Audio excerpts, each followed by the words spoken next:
Тэгэхээр бас нэг асуудал байна. Нэгдүгээр ангид одоо нэг сумд нэг анги, хоёр анги, нэгдүгээр анги хүүхэд байлаа гэхэд тэр ангийн багш нь тэр хүүхдийг бүртгэж аваад тэгээд эргэж явах юм уу? Аль эсвэл одоо сургуулийн ямар хэлбэрийг одоо ашиглахын танд жишээлбэл одоо 5 дахь хагас өдөр эргэж очих бах бүтэн сайдар ч юм уу?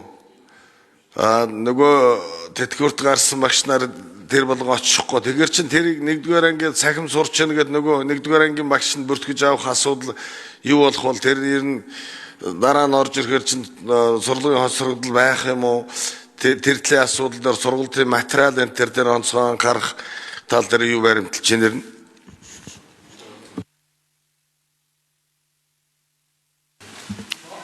За.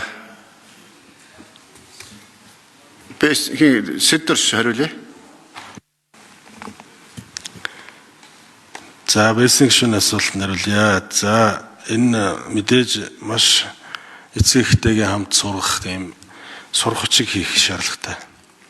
Одоогийн сургачгууд бол ийм гэр бүл бүгдээрээ хийчихэр тийм сургачиг ирнэ бас байна уу мэдэхгүй байна. За Америкийн нэгдсэн улсад одоо 3,400,000 хүүхэд гэрээсээ сурж байна.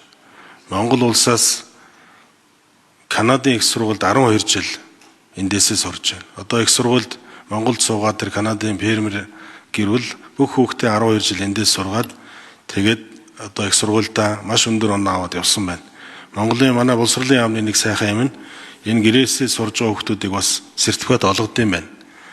Гэрээсээ Монголын хамгийн шилдэг 1-2 дугаар ангийн багш нараар хүүхдүүдэд хичээлээ заалгаж байгаа ч хүмүүс байна. Тэгээд энэ бол харьцангуй ойлголт. Боловсролч гэсэн өөрөө харьцангуй ойлголт.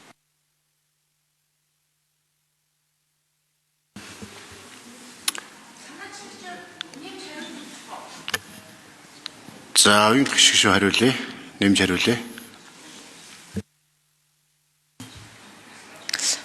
За энэ хуулийн төслийг бол 40 эдэн гишүүн ерөнхийдөө хамтарч санаачилсан байгаа. Тэгээ энэтэй холбоотойгоор бас нөгөө түрүүн Баасан Жаргал гишүүн бас асууж байсан. Тэрэн дээр бас нэмэлт тайлбар өгчий гэж бодож байна. Энэ дээр бол сургуулийн өмнөх болон ерөнхий боловсролын тухай хууль нэмэлт өөрчлөлт оруулах тухай хуулийг дагаж мөрдөх журмын тухай хуулийг бас хамт өргөн мэдүүлсэн байгаа. Тэгэхээр энэ дагаж мөрдөх журмын тухай хуулиар яаж байгаа вэ гэхээр тухайн хууль дээр угаасаа боловсролын яам энэ хөтөлбөрийг гаргах ёстой. Буюу боловсролын ерөнхий хуулийн 8-2 заасан хувилбарт хөтөлбөр гэж байгаа. Энийг бол боловсролын ерөнхий хуулийн 26-гийн 1-11 заасны дагуу боловсролын яам тухайн журмыг батлах ёстой. Тэгэхээр энэ журмыг батлах, энэ журмандаа одоо холбогдох өөрчлөлтийг тусгах, мөн түнчлэн одоо хөтөлбөрийг тодорхой болгох, үүгээрээ бол 27 оны 9 сарын 1-ний өдрөөс дагаж мөрдөн